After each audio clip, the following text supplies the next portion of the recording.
sijja kujja ku TV ngambe nkoleka maapande ne wabula Katonda agaba second chance. I myself Bajjo events am a product of second chance. Rali mukama yazukusa Pastor Bujingo nti sijjo baddengo wana yino mwagizi wa mukozi lukule jo baddengo wana ati eri safe amasasi gakulidde ne wevuga gagende mulago nga bodyguard wafudde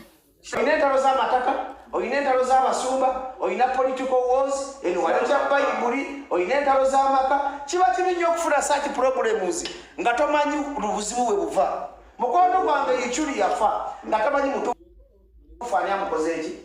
nga bawakuddeko bangi era amagezi gasobola okuwa ku TV y'eggwanga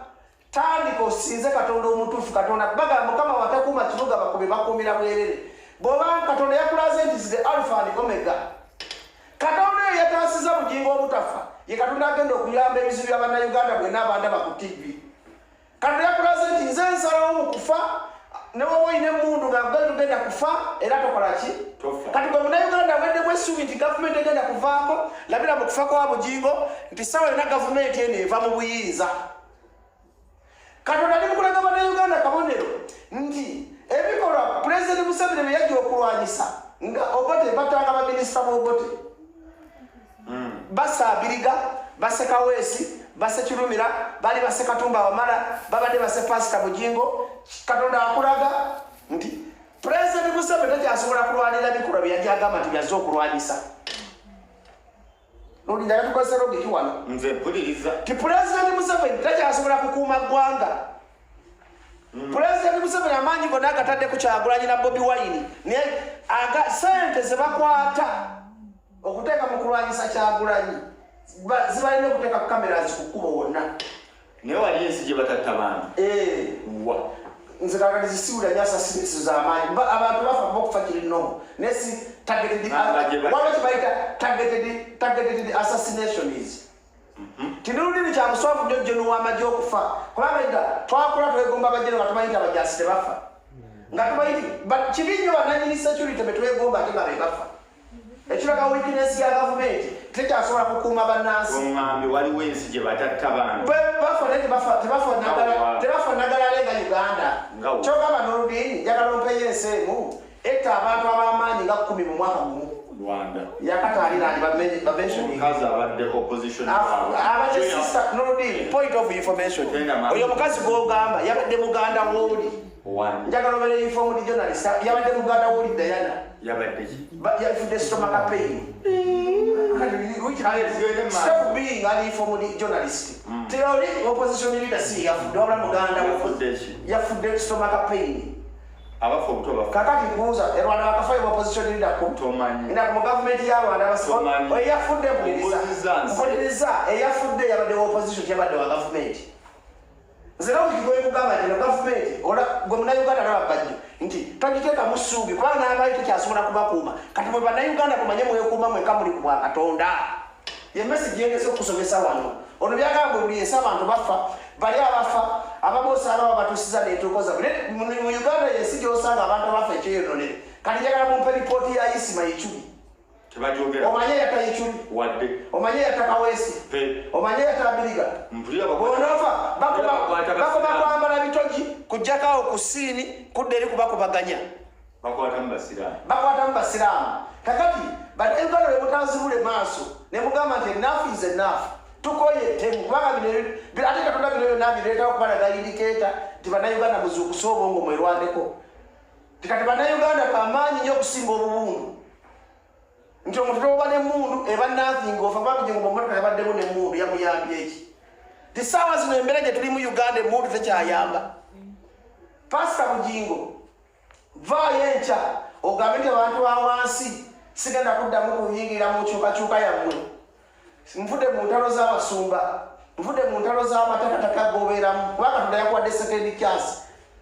era bwobanga obadde olina ebibiina byokola genda gwe kennyini ate ofuna patrol tofuna security gwe kennyini laga amaanyi ga Katonda kubanga olage nti Katonda yakuwadde patrol laga ensi tobanga bapasita Kayanja batambula ne zipatrol 10 wana wa patrol asobola okufa pressure n'afa bagaga bameka bolaba bafa kakati do Pastor Bujingo fuuka omuntu afunye sekezo kwasisalira muntu omusango obuyinza obusalira omuntu omusango n'okumusalira ebibi kozese buyina wabula mubuulira kituufu nti saawa zino nga webasine mukazi wo Susan Makula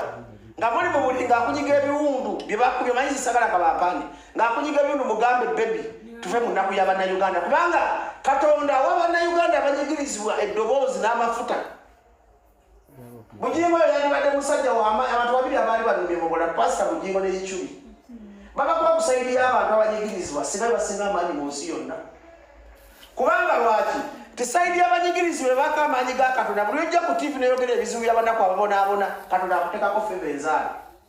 ate nga Bujingo nakyo yalina ffe musuma fena bwe twagobererako nga tannaka ku mulamo gw'abantu yagalulira okkiriza ogaabe Bujingo yabeerera ku Dembe FM nga teri Pastor amusinga maanyi kati talina akati gakendeeramu buzibu ki olabire buzibu nti yadda kusaidia abanyigirizibwa abaliko ekizikiza tulina ebintu bibiri tulina ekitangaala n'ekizikiza buli obeera kusaidia ekizikiza Katonda akuggyako ekisa oba lwakuba yatwala ebyobufuzi si byabufuzi luli yali abuulira njiri ye yabuuliranga enjiri luli naye ng'abuulira enjiri omuntu omunaku gwe wagambanga nti gavumenti mbi yali agamba nti gavumenti mbi Bujingo bwe yabuuliranga enjiri y'abanaku kubanga gavumenti yeereta ennaku tusoke kuosomye wano ku mawulire ng'olaba nti ebbula ly'emirimu lyeyongedde nnyo nti buvunaanyizibwa bwa gavumenti okuleetinga policies eziyamba abavubuka okufuna emirimu naye bano ba gavumenti omulimu gwabwe ogw'omuntu ekigukola kubba bubbi tebakyafa ku bavubuka nti abavubuka bagenda kukola batandika okolayo tinga tebakyafa kugamba nti abavubuka tubategeyiza tutya kati okimanyi nti pulezidenti Museveni bakoze olukiiko lwa naamu bayita naanalayiriki olukiiko lwa naamu baluyita batolulye munyumanyi bakoze olukiiko lwa naamu babadde bali n'enguudo ku sipiidi olukiiko lwe lutuuka batya okuyisa abagenyi mu Kampala bwafaanana babatwala olukiiko babatambuza kiro nga tebalaba Uganda bwefaanana babibasa kumakya ssaawa 11 nti pulezidenti Museveni yaleka baminisita bwe n'abakozi be ne bali enguzi ne ssente zikola enguudo z'e Kampala nga tulina olukiiko lw'ensi yonna teziriiwo Bujingo ye gavumenti gy'owagira nti Pastor Bujingo gavumenti gy'owagira yabuliddwa footage nti awonabona womala okuva ku solodi singa ssente z'enguzi bano tebazibba wandibaddewo security paka gy'osolasolama naye kati gomanyi ku nsi olipulize kati kati asola namayumba nti awe namayumba singa tubadde mu nsi ennungi wonabona wootambulira wandibaddewo polisi station nga nnya naye tuli ku gavumenti nga n'abasirikale abajja okukukaza nga bakubye amasasi naye talina maanyi emundu eba yamumenye ng'ejjala emuluma bwe kiba nina kusira bakuttira ku polisi wennyini okimanyi omuntu gwe bamutemulira ku polisi wennyini omuntu akusanga ku polisi n'akuttirawo n'akkuba amasasi n'atambula ogenda ku polisi okuwaba omusango nga enjala eruma omusirikale agenda oteeka fayiro yo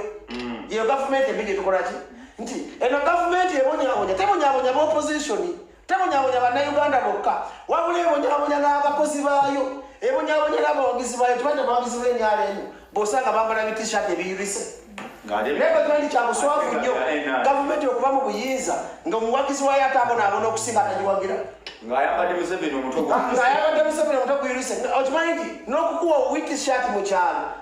NRM ebanga ekuyambye okuwa ekyokwambala Bujingo ye gavumenti gy'owolereza kati Katonda yabadde akulaga nti Bujingo zuukuka va mu nnaku y'Abannayuganda va mu ntalo deyowereze Katonda w'amazima n'obwenkanya bannayuganda bano basonyiwa ate bategeera bafa nedda nze mbadde njagala ate poligino ajjawere Katonda obujulizi abagabe bannayuganda sedda kubanga Bujingo alina following njagala tukirize tugaane Bujingo yaweza akatadde ate kati lwaki ososola omuntu wakati tasosola w'opposition anti mugambi nnaku nzibe ngamba nti adde ku saidi y'abantu basi mugambe nti afuka mba mugambi adde ku saidi ayogere ebintu ebinyiga abantu okwogera ebintu ebinyiga tolina kubawa opposition mwenyali mulimu abantu abogera ebintu ebinyiga abantu nga babatekamo basekikuba bayogeranga ebintu ebinyiga abantu nga bali mwenyali njagala bwejjemu obutasoma noluliri weba okyaza profesa nti ennaku weba ekuluma eruma opposition eruma n'owenyali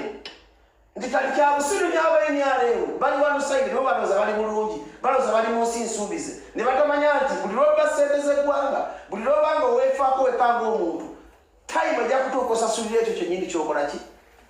kati njagala mwena abantu bangi abalina zi offices baganya okweteeka mu ngatto okumanya nti nabo babonaabona nti bwe bannayuganda mwenna abana bajja ku TikTok ne ku gundi temanyi gundi network yevuddeko abana bajja ku TikTok ne ku Baba TV it's high time okwagala eggwanga lyaffe ku mutima it's high time okuleka okuba ne self interests ogamba nti tugenda kwekulakulanya ffe kanga bannansi eggwanga ligwawo nti tuzaala nnyo genda ebusoga nagenda ebusoga nasanga omukazi nga weese omwana ng'atali lubuto population ekula